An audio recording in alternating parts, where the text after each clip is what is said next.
एक क्लास और रख लेंगे, रिफ्रेशिंग क्लास, ताकि आप यदि मैनेज हो पाया तो। चलिए मैं स्क्रीन शेयर कर रही हूँ। आज हमारी 7th क्लास है। चलिए दिख रहा है आपको? Yes ma'am. ओके।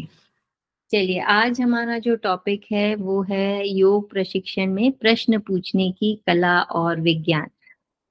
ये हमेशा आप याद रखना कि योग जो है वो एक आर्ट भी है और एक साइंस भी है ना। मतलब ये एक जगह कहा गया है, मिस्टर गांगुली ने ये कहा था कि भाई योग जो है वो सिर्फ मतलब एक आर्ट नहीं है। आर्ट का क्या मतलब होता है, जिसको कैसे आप डिफाइन करेंगे आर्ट को? आर्ट में एक कुशलता होती है, एक स्किल होती है ना। जैसे कहते हैं कि आ, बोलना भी एक आर्ट है ना। और कोई भी जैसे आर्ट के फॉर्म में हम बोलते हैं कि ड्राइंग करना, स्कल्पचर बनाना, ये सब चीजें आर्ट फॉर्म में है। मतलब हर कोई ये काम नहीं कर सकता है, उसके लिए एक स्किल की जरूरत होती है, एक कौशल की जरूरत होती है।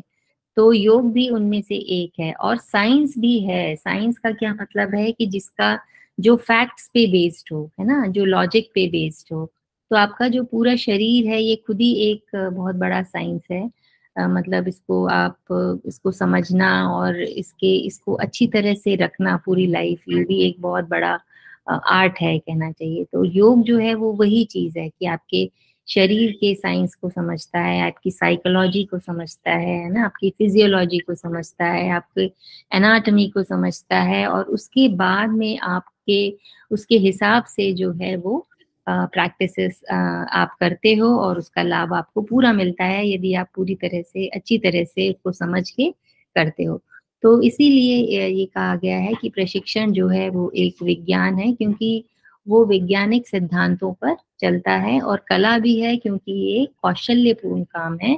हर कोई इसको नहीं कर सकता है, उसके लिए आपको स्टेप बाय स्टेप उसको सीखना पड़ेगा, उसमें कुशलता हासिल करनी पड़ेगी, तभी आप जो है ये काम अच्छी तरह से कर सकते हैं।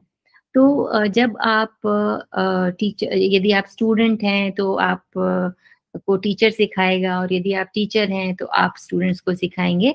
तो उसमें एक प्रश्नोत्तर जो है वो जो प्रशिक्षण विधि है, जो ट्रेनिंग का सिस्टम है, वो बहुत ही प्राचीन है। हम शुरू से पढ़ते आ रहे हैं कि क्वेश्चन आंसर के थ्रू जो है वो किसी भी चीज को समझते हैं और समझाते हैं। तो ये बहुत ही प्राचीन, सक्षम और लोकप्रिय जो है मेथड है प्रश्नोत्तर। और शिक्षक को ये पता चलता है कि शिक्षक को समझ में आया है कि नहीं आया है। और कई प्रकार के प्रश्न होते हैं, बहुत सिंपल से क्वेश्चंस होते हैं, कुछ एनालिसिस बेस्ड होते हैं कि आपने इस पे मंथन किया तो आपने क्या समझा इसके बारे में, आपका क्या विचार है इसके बारे में, है ना। तो डीप थिंकिंग वाले भी क्वेश्चन होते हैं, जैसे ध्यान के बारे में बहुत सारे लोगों के अलग अलग है। इवन योग की डेफिनेशन के बारे में भी लोगों के अलग अलग विचार हैं, अलग अलग तरीके से वो उसको डिफाइन करते हैं।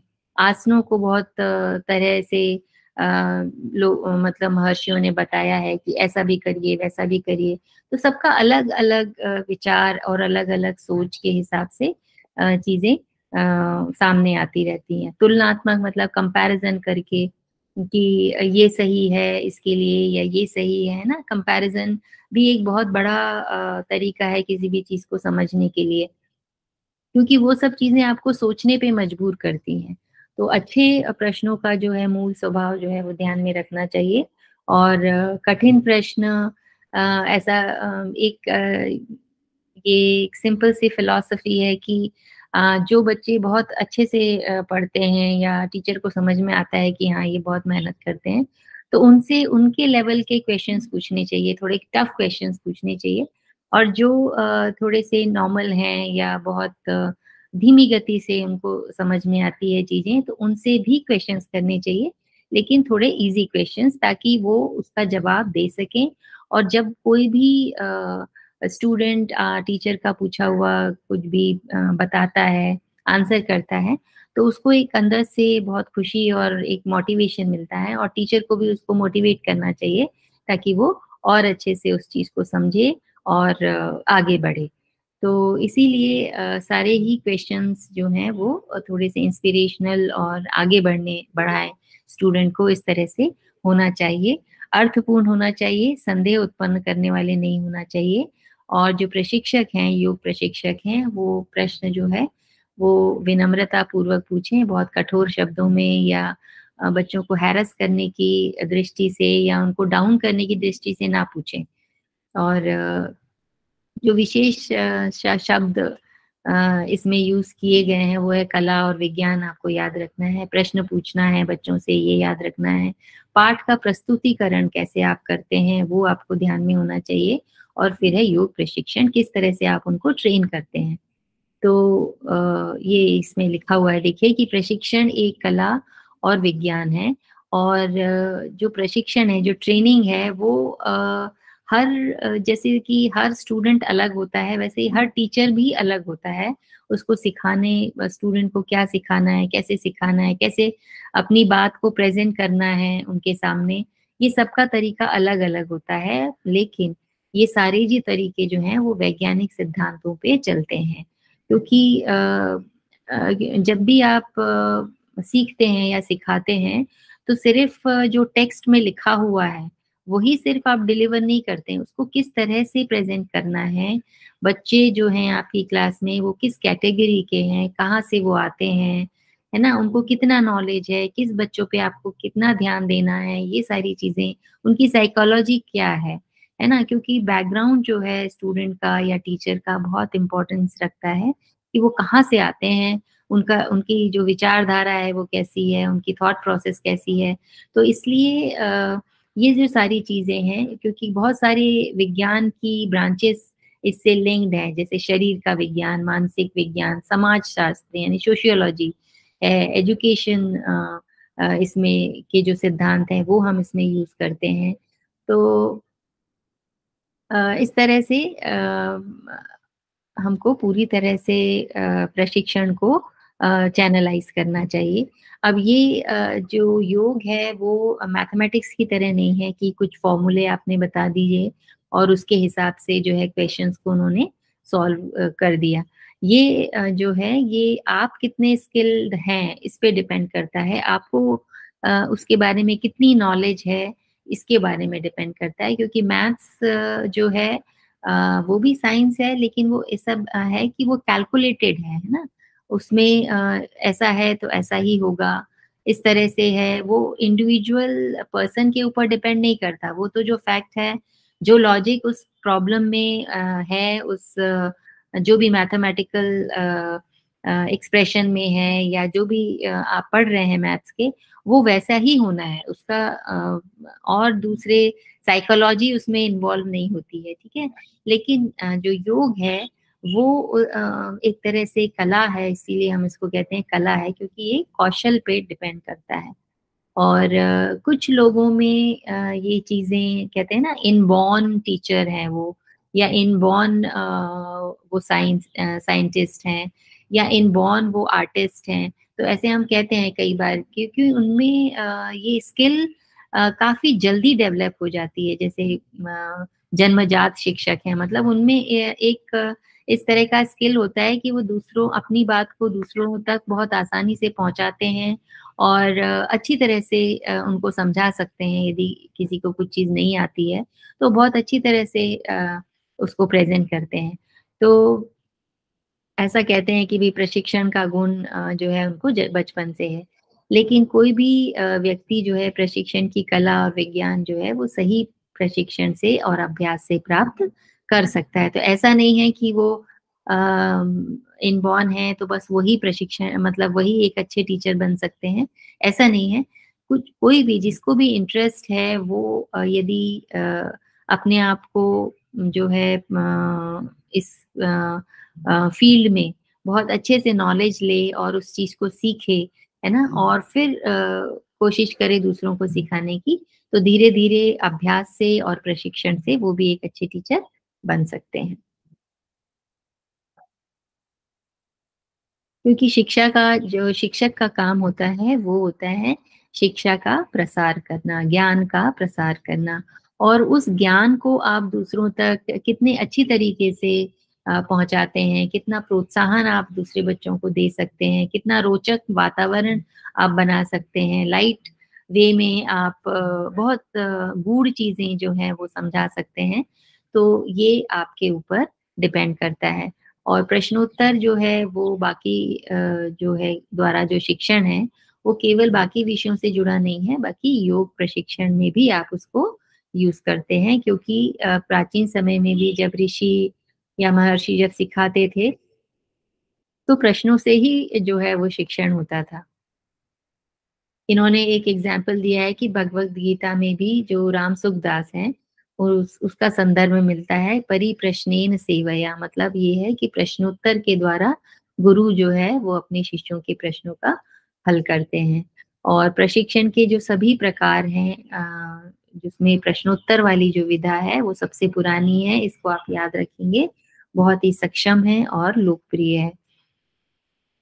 और एक प्रक्रिया होने से बच्चों से लेकर बड़ों तक सभी को इस प्रश्नोत्तर प्रक्रिया से सिखाया जा सकता है।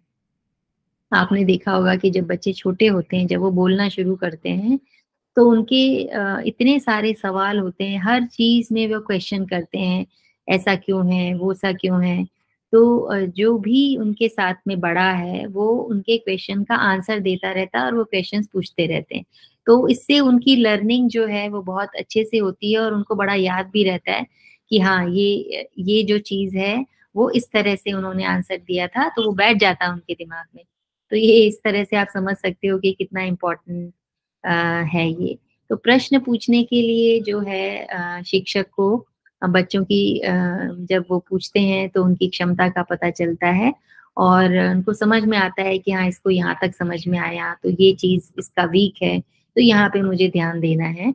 तो ये पाठक और त्यागी की जो बुक है, ये रेफरेंसेस दिए हुए हैं कि 1982 में एक बुक आई, उसमें किस तरह से इस संदर्भ में क्या लिखा गया। तो इन्होंने जो है उसको कंपाइल कर दिया है आपके लिए एक ही बुक में कि प्रश्न पूछने के लिए विद्यार्थियों को प्रेरित करके विषय की तरफ उसका ध्यान खींचने में मदद मिलती है। तो टीचर यदि क्वेश्चन पूछता है तो उसको ये पता चलता है कि विद्यार्थी को कितना समझ आया, नहीं आया।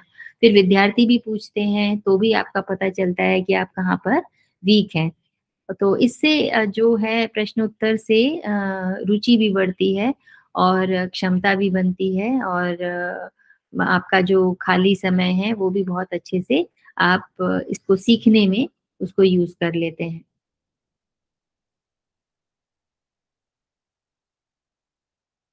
बाकी सब यही है इसमें। और जितने क्वेश्चन्स आप पूछते हैं, उतना ही आपका ब्रेन जो है वो एक्टिव रहता है। ये एक बहुत ही अच्छी चीज़ है और अच्छी बात है कि आप जितना अपने ब्रेन को चलाएँगे, जितना अपनी बुद्धि को यूज़ करेंगे, है ना? काम करने के साथ-साथ में, सोचने के साथ-साथ चिंतन, मनन आपने पढ़ा होगा कि प्राचीन समय में क्या थी 3 मेथड जो टीचिंग के लिए थे? और निधि ध्यान। हाँ, बिल्कुल। श्रवण, मनन और निधि ध्यासन। श्रवण मतलब आप पहले तो सुन रहे हैं ना, आपके जो भी गुरु आपको सिखा रहे हैं, जो भी बोल रहे हैं, वो आप उसको ग्रहण कर रहे हैं, सुन रहे हैं उसको। फिर मनन, मतलब जब आप फ्री हैं या थोड़ा-सा आपके पास में टाइम है, तो आप उसको सोचें कि उन्होंने क्या सिखाया, क्यों, इसका क्या मीनिंग है, इससे मतलब क्या होगा? इस तरह से क्वेश्चन कर के आप उस चीज़ को खोदते हैं, उस चीज़ के बारे में और जानने की कोशिश करते हैं और फिर निधि ध्यासन मतलब जो आपने सीखा, जो चिंतन-मनन किया, उसको आप किस तरह से अपनी लाइफ में इम्प्लीमेंट करेंगे? क्यों आपको करना चाहिए? क्या सीखा आपने? ये सब अब मनन में आ जाएगा, मतलब बुद्धि में आएगा, है ना? और फिर आप उसको अपने जीवन में लाएँगे, तो टीचिंग पूरी होती है, ठीक है? तब जो गुरु ने सिखाया, वो तब जो है वो चरितार्थ होता है, जब आप ये तीनों चीज़ें करते हैं। अब प्रश्न किस तरह के होते हैं, तो प्रस्तावना प्रश्न है। प्रस्तावना प्रश्न में क्या है कि जब आप पाठ को शुरू करते हैं ना, विद्यार्थी की गहराई और पूर्व ज्ञान, अनुभव खोजने के लिए और फिर उसमें कुछ नया जोड़ने के लिए जो है जब से पैट शुरू किया तो शिक्षक प्रस्तावना प्रश्न, जैसे कि आपने आसन स्टार्ट किया तो भाई आसन क्या चीज़ है? ऐसे छोटे-छोटे क्वेश्चंस आप पूछ लीजिए, तो पता चल जाता है।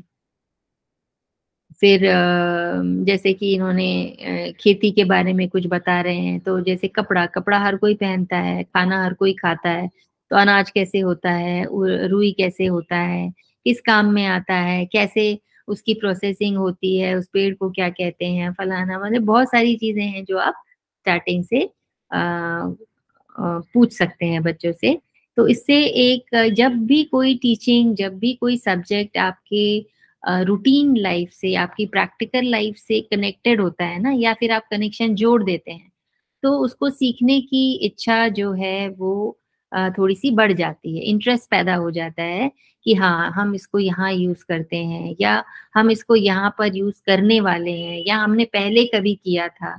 तो कहीं न कहीं से यदि वो आपकी लाइफ से, आपके साधनों से जो आप यूज़ करते हैं, उससे जुड़ा हुआ होता है, तो उसको सीखने की इच्छा जो है वो आप में ऑटोमेटिकली जो है वो इंटरेस्ट पैदा करती है।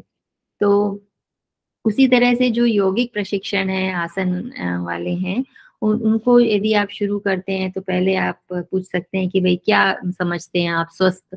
स्वस्थ शब्द से आप क्या समझते हैं? स्वस्थता क्यों चाहिए आपको? है ना? रोज़ के काम करने के लिए क्यों ज़रूरी है? जो शारीरिक शक्ति है, जो आपकी फिज़िकल स्ट्रेंथ है, वो क्यों ज़रूरी है? आपकी मेंटल स्ट्रेंथ क्यों ज़रूरी है ना? और जो टेक्स्ट हम हमारे योग से रिलेटेड है, उसमें इसके बारे में क्या कहा गया है? तो इस तरह से आप बहुत सारे क्वेश्चंस को पूछ सकते हैं, शेयर कर सकते हैं, और यही सब चीज़ें हैं इसमें। जैसे इन्होंने एक और एग्ज़ाम्पल दिया है, जैसे कि आप ज्योग्राफ़ी पढ़ा रहे हैं।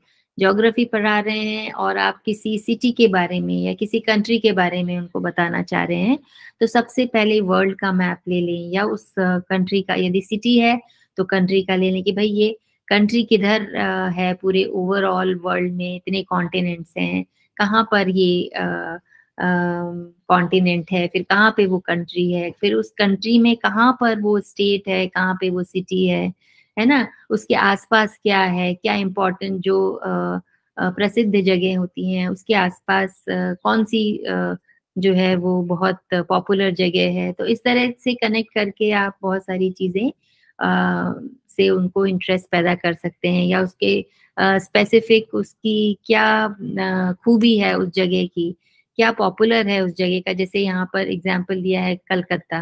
कलकत्ता जो है वो बहुत ही मतलब इम्पोर्टेंट प्लेस रहा है ब्रिटिशर्स के टाइम से, है ना? वहाँ से बहुत सारी चीज़ें वो लाते ले जाते थे, क्योंकि पोर्ट वहाँ पे था।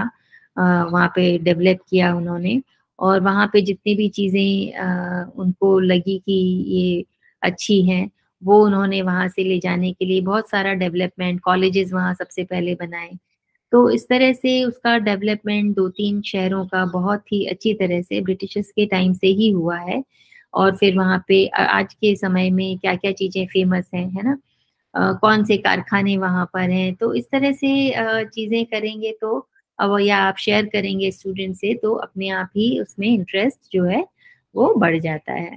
अब योग में यदि आप आ गए तो योग के लिए योग क्योंकि आपके शरीर और मन से रिलेटेड है, इन दोनों पे वो वर्क करता है, और इन दोनों को यदि आपने साध लिया प्रैक्टिस से, तो आप किसी और ही दुनिया में पहुँच जाते हैं, और जो इस दुनिया की जो चीज़ें हैं, इस दुनिया की जो छोटी-छोटी चीज़ों से लोग परेशान हो जाते हैं, हैरान हो जाते हैं, हताश हो जाते हैं, उसकी स्किल डेवलप हो जाती है आप में।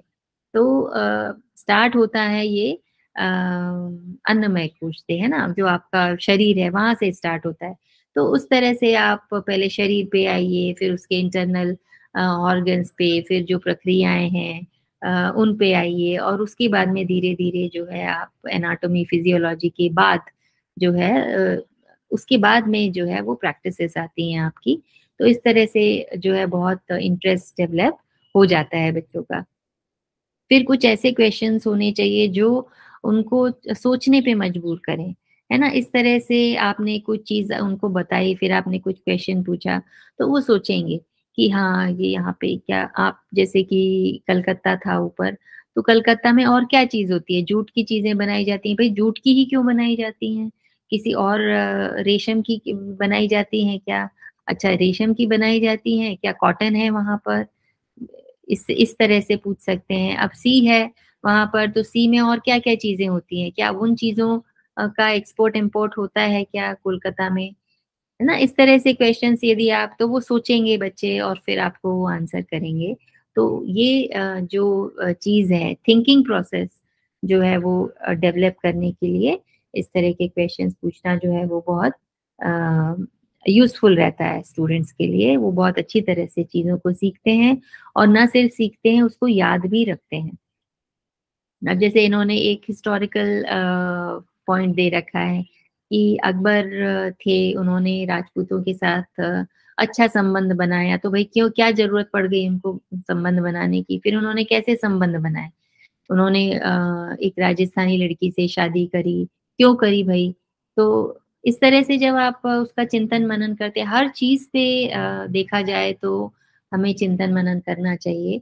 जो भी चीजें हो रही हैं, प्रेजेंट में हो रही हैं, पास्ट में हुई हैं, जो भी हुआ है, ऐसा नहीं है कि आपको थाली में परोस के दे दिया कुछ चीज तो भाई यही सिर्फ खाना है, नहीं, इसके अलावा भी डिशेस हैं, है ना?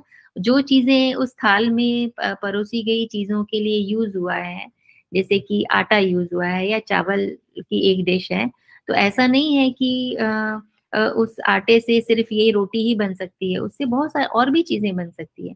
तो वही परिपूर्ण, वही सब कुछ नहीं है, ये दिमाग में रखना चाहिए। इसके बियॉन्ड, है ना, वो भी हमको सोचना चाहिए, समझना चाहिए।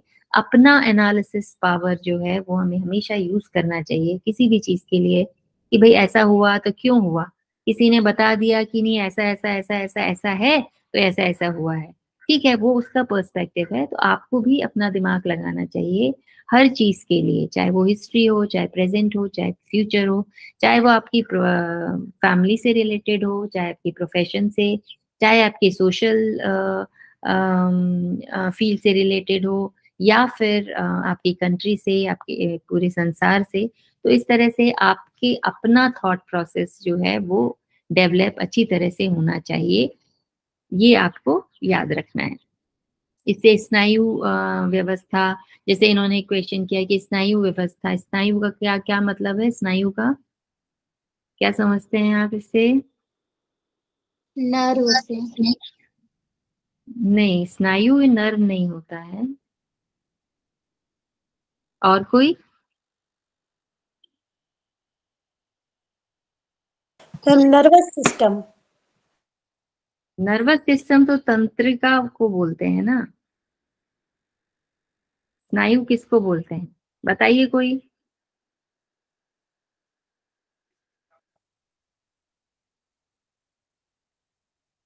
वेन्स। वेन्स? नहीं, मुझे लगता है स्नायु मतलब टिश्यू होता है।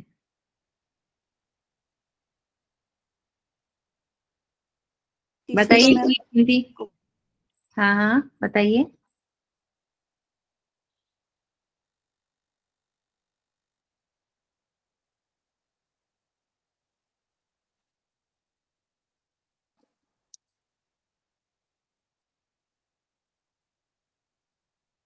बताइए भाई, कोई तो बताइए, किसी ने एनाटॉमी वगैरह पढ़ा है अभी तक? चलिए इसको देख करके आइएगा, मेरे हिसाब से शायद टिश्यूज ही होते हैं, टिश्यू या सेल या जो भी उनका कॉम्बिनेशन है वो। और मतलब ये है कि मसल्स आप ले लो, प्रेजेंट में पेशी मान लो, क्योंकि सभी चीजें जो है वो टिश्यू से बनी है, टिश्यू जो है वो सेल से बने हुए हैं, ठीक है। तो यदि आसन करने से उनपे क्या फर्क पड़ता है, या दोनों का क्या संबंध है, ये भी एक क्वेश्चन है। नाड़ी व्यवस्था, नाड़ी जो है वो उसमें आती है शायद ये आर्टरीज और वेन्स ना, जो आपका ब्लड इधर से उधर ले जाते हैं। मतलब जो सारी आपकी बॉडी की एनर्जी कह लो, या आपके प्राण कह लो, या फिर एक तरह से संचार, पूरी एनर्जी का पूरे each and every part of your body, मतलब कि सेल जिसको कि आप आँखों से नहीं देख सकते हैं, ठीक है? वहाँ तक पहुँचाती हैं नाड़ियाँ। तो इसलिए इसका और प्राणायाम का क्या संबंध है, ये भी क्वेश्चन है, तो आप उसको सोचेंगे, समझेंगे, है ना? और कोई भी यौगिक अभ्यास शुरू करना है आपको, यौगिक अभ्यास से क्या मतलब होता है भाई? क्या इसका मतलब आसन है?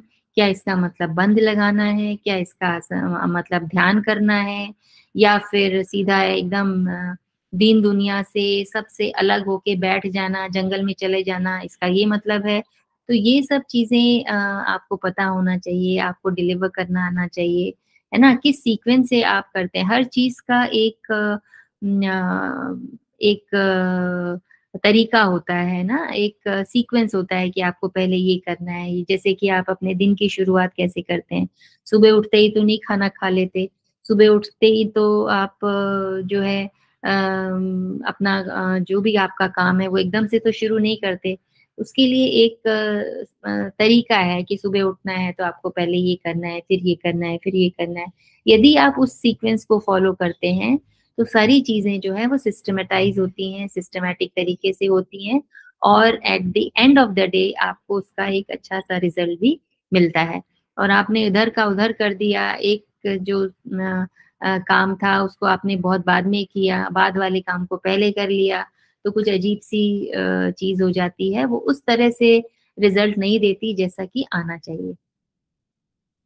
तो कुछ समस्याओं वाले प्रश्न होते हैं जैसे कि इतिहास से लिए गए विषय की तरह, जैसे एक शिक्षक अपने विद्यार्थियों के सामने इन्होंने एक प्रश्न प्रस्तुत करते हैं कि अगर 2 बड़ी-बड़ी शक्तियाँ हैं जैसे कि रशिया है, अमेरिका है, ये दोनों युद्ध करें तो क्या होगा?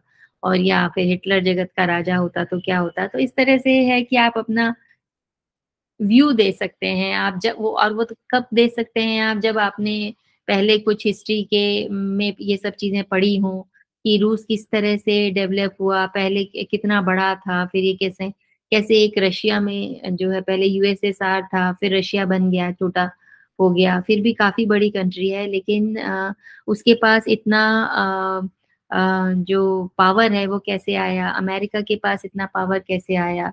अब जब ये 2 इतने पावरफुल बन गए हैं 2 कंट्रीज़, तो यदि ये आपस में ही टकरा जाएँ, तो क्या होगा? बाकी कंट्रीज़ पे इसका क्या असर पड़ेगा? तो इन सब के आंसर आप कब दे सकते हैं? आप तब दे सकते हैं, जब आपने इनके बारे में पूरी तरह से पढ़ाई की हो, उन कंट्रीज़ के बारे में, उसकी हिस्ट्री के बारे में, उसका प्रेज़ेंट क्या चल रहा है, उसके बारे में आपको नॉलेज हो, तब आप इनके आंसर्स जो हैं वो कर सकते हैं।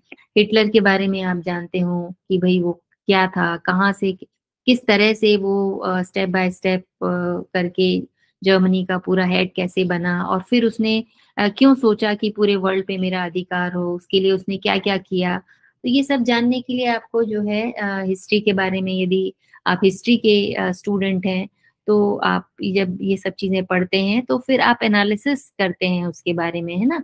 इसको कहते हैं विश्लेषक।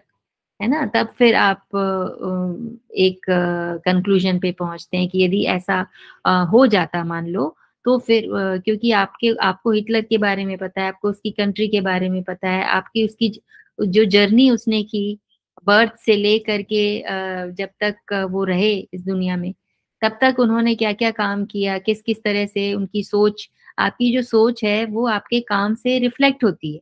आपके बोलने से रिफ्लेक्ट होती है ना? जैसी आपकी मनसा है, वैसे ही वाचा और वैसे ही आपके कर्म होते हैं।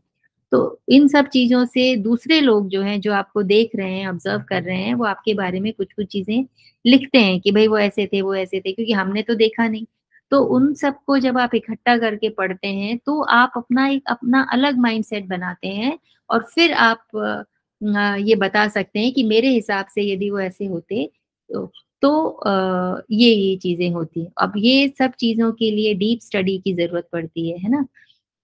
तभी आप बता सकेंगे कि हाँ, ये हुआ तो ऐसा हो सकता है। तो ये सब चीज़ें हैं कि कोई कुछ क्वेश्चंस जो हैं वो बहुत गूढ़ होते हैं, जब आप पूरा तरह से नॉलेज ले लें उस सब्जेक्ट के बारे में, तो फिर आप जो है वो चिंतन मनन अपना अच्छी तरह से कर लें, तो फिर आप आंसर्स दे सकते हैं।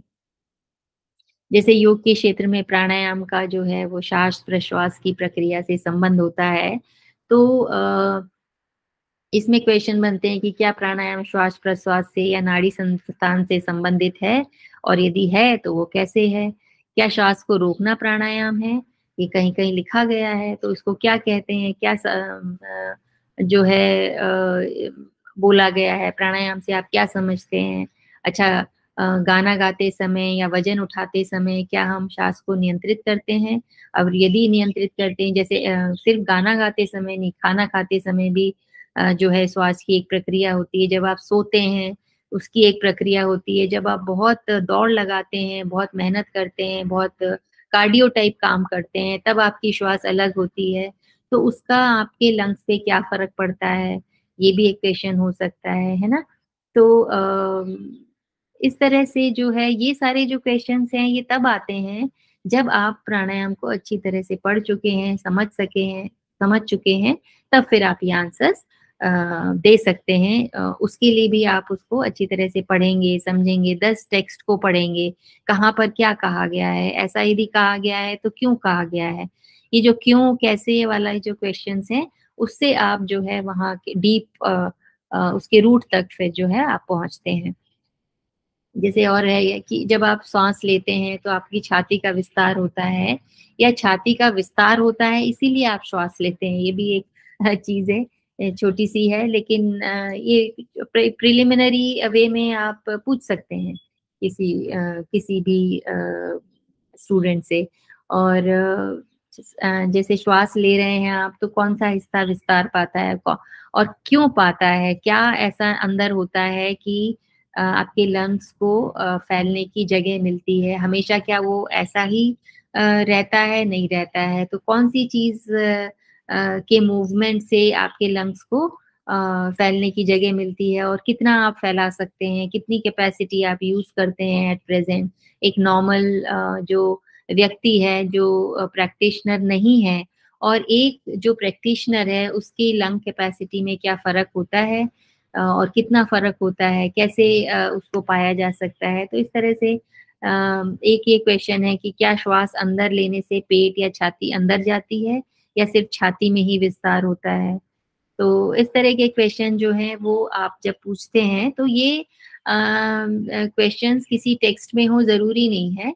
ये जब हम पढ़ते हैं तो अपने आप कुछ क्वेश्चंस जो हैं जो प्रैक्टिकल एस्पेक्ट को जो योग का है उसको सामने लाते हैं। फिर कुछ बोध कराने वाले प्रश्न यानी कि आपको नॉलेज तो ख़ैर सब में ही है, लेकिन कुछ चीज़ों के बारे में आपको अ, हो रही है लेकिन आपको पता नहीं है, तो वो बोध कराना, उसका नॉलेज आपको होना जो है, वो शिक्षक वर्ग सिखाता है। तो इससे विद्यार्थियों की जो ग्रहण शक्ति है, वो बढ़ती है, विचार करने की शक्ति जो है, वो बढ़ती है। जैसे कि एक इन्होंने हिस्टोरिकल टॉपिक लिया है, हिस्टोरिक कि सिकंदर और पोरस, तो भई सिकंदर आए भारत पर, उन्होंने हमला किया तो भई क्यों किया? फिर उन्होंने कैसे लड़ाई की? फिर पोरस क्यों हार गए? फिर सिकंदर जो है वो पोरस के साथ कैसे पेश आए? तो इस तरह से जब आप क्वेश्चन्स पूछते हैं तो योग के बारे में आप पूछ सकते हैं कि भई आसन सिद्धांत को क्यों अपनाना चाहिए? क्यों करना चाहिए आसन? प्राणायाम के सिद्धांत क्या हैं? है ना? आसन कैसे किए जाने चाहिए? फिर कुछ तुलनात्मक क्वेश्चन्स होते हैं, मतलब कंपैरेटिव 2 जो चीज़ें हैं, उनका कंपैरिज़न करना, तो इससे अंतर समझ में आता है ना? जैसे कि 2 अलग-अलग जगह हैं, बंगाल और पंजाब। पंजाब नॉर्थ में आ जाता है, बंगाल जो है ईस्ट साइड में आ जाता है, तो इनके मौसम में क्या फ़र्क होगा? पंजाब जो है वो पूरी तरह से चारों तरफ से लैंड से घिरा हुआ है ना? वो भी नॉर्थ की तरफ है और जो बंगाल है उसका एक पोर्शन जो है वो पूरा कोस्टल है। तो उन दोनों के मौसम में क्या फ़र्क होगा? मौसम में फ़र्क होगा तो बहुत सारी चीज़ें जो हैं, टेम्परेचर में फ़र्क होगा, वहाँ का जो पैदावार है उसमें फ़र्क होगा, जो लोग वहाँ रहते हैं उनमें फ़र्क होगा, उनके खान-पान में फ़र्क होगा। तो इस तरह से आप क्वेश्चन बना सकते हैं कि अ, यदि योग का लेंगे तो भई आसन और व्यायाम में क्या फ़र्क है ना? आसन और प्राणायाम में कौन सी चीज़ पहले करनी चाहिए, क्यों करनी चाहिए, है ना? कहाँ करना चाहिए योग प्रैक्टिसेस, कब करना चाहिए, कितना समय आप दे सकते हैं, है ना? और नेचुरल जो प्राकृतिक श्वास है, प्राणायाम है और गहरे श्वास में क्या भिन्नताएँ हैं, प्राणायाम कितने तरह के होते हैं, सबके अपने अलग-अलग लाभ हैं, अलग-अलग मौसम में वो करते हैं, है ना? तो इस और हर चीज़ हर किसी को नहीं करनी चाहिए, ये भी आपको सावधानियाँ भी आपको जो है वो पता होना चाहिए। फिर है सारांश प्रस्तुत करने वाले। सारांश प्रस्तुत करने वाले मतलब ये है कि एंड में जो कंक्लूजन पार्ट होता है, तो उसमें जानना मतलब विद्यार्थियों की क्षमता को जानने के लिए, फिर से शिक्षण दोहराने के लिए कि भई आप थोड़ा-सा फिर से रिवाइज़ कर लें, तो बच्चों ने कितना सीखा, उसको जानने के लिए भी जो है क्वेश्चन्स आप पूछ सकते हैं। कि जैसे आपने कश्मीरी के बारे में उनको बताया, तो आप लास्ट में पूछ लो कि भई कैसे कपड़े पहनते हैं, क्या खाते हैं, क्या काम करते हैं, है ना? उनकी सामाजिक और आर्थिक स्थिति कैसी है, वहाँ का कैसा माहौल है, कौन-कौन से काम वो कर सकते हैं, किस सीज़न में उनकी एफिशिएंसी ज़्यादा होती है, पैदावार होती है, फसल होती है और कहाँ पे किस मौसम में नहीं होती है, क्यों नहीं होती है। तो उसी तरह से आसन प्राणायाम हम क्यों करते हैं, बंद मुद्रा क्यों करते हैं, है ना? अलग-अलग महर्षियों के हिसाब से अलग-अलग जो है योग के लेंस हैं, लोग योग में के जो हैं भाग हैं। तो इस तरह से जो है ये भी प्रश्न पूछना भी इन्होंने कहा है कि एक कला है और एक विज्ञान है। कितना पूछना चाहिए, कब पूछना चाहिए, कैसा पूछना चाहिए, ये भी एक आर्ट ही है टीचर का। और इन्होंने लास्ट में बताया है कि किसी भी हिसाब से बड़े-बड़े क्वेश्चंस नहीं होने चाहिए क्योंकि बहुत आप यदि छोटे-छोटे क्वेश्चंस पूछेंगे तो उससे ही पता चल जाता है कि बच्चों को कितना आया, नहीं आया। सीधे-सीधे विषय से संबंधित छोटे-छोटे क्वेश्चंस पूछने चाहिए, आयु और लिंग के हिसाब से क्योंकि आपकी योग क्लास है, उसमें थोड़ा बहुत एज ग्रुप अ, हो सकता है, डिफरेंस हो। तो उसके हिसाब से आपको क्वेश्चंस जो है वो उनसे पूछने चाहिए। जिनको ज़्यादा नॉलेज है उनको थोड़े से कठिन, जिनको कमज़ोर हैं उनको सरल, भाषा आपकी ठीक होनी चाहिए, समझ में आनी चाहिए लोगों को। तो इस तरह से जो हमने अभी तक पढ़ा उसका ये कन्क्लूज़न है कि अ, शिक्षक जो है किस तरह से अपने सब्जेक्ट को अ, इंटरेस्टिंग बना सकता है और इस तरह से प्रेज़ेंट करे कि बच्चों को वो समझ में आए और ऐसे क्वेश्चन्स पूछे जो कि बच्चों को मोटिवेट करे, उनको जो भी समझ में आया है वो आपके सामने रखें। इस तरह का माहौल जो है वो क्लास में होना चाहिए और ऐसा नहीं है कि आपने क्वेश्चन पूछा या स्टूडेंट ने कोई क्वेश्चन पूछा आपसे, तो वो सिर्फ़ उसी के लिए फ़ायदेमंद होता है, ये पूरी क्लास के लिए फ़ायदेमंद होता है, क्वेश्चन आंसर वाला राउंड। तो इस तरह से सभी का नॉलेज जो है बढ़ता है और जो भी उन्होंने समझा और सीखा, उसको रिफ्रेश वो हो जाते हैं, फिर से उनको एक तरह से रिवीजन उनका हो जाता है। तो बहुत लाभ होता है इससे और बस यही है इसमें। इसमें सीखने की प्रगति अच्छी होती है और किसी भी कीमत पर योग शिक्षक को भी इस प्रश्नोत्तर पद्धति को नहीं भूलना चाहिए। तो आज हम यहीं तक रखते हैं। आपका एक छोटा-सा टॉपिक बचता है पाठ नियोजन, वो लेसन प्लान, तो वो हम कल करेंगे। कोई परेशानी, कोई दिक्कत तो आप पूछ सकते हैं।